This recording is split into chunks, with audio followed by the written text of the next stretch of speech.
Alright. Morning akong sweet potato nga purple nga nasa backyard. Ana.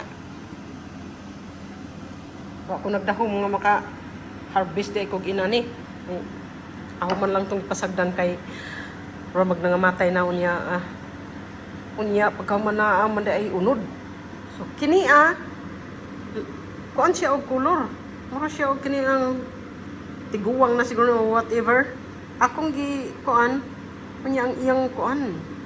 Pagkalami sa iyang color. Grabe kanindot. Kanindot sa iyang color. Tapul.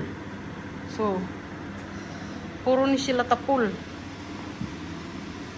Nakapakoy gidung ag dito.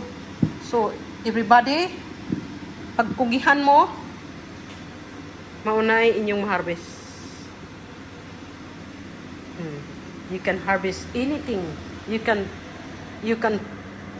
plant anything in your backyard, in your front yard. Kay kini naani sa front yard.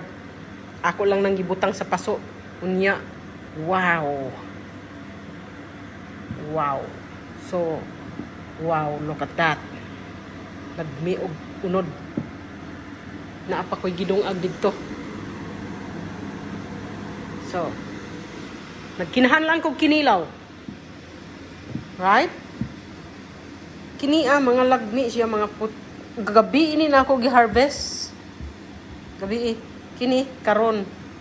Ag dito ni sa diha na sa kilid niya kini karon na dito na sa front yard. So, mao na. Thank you Lord for the harvest.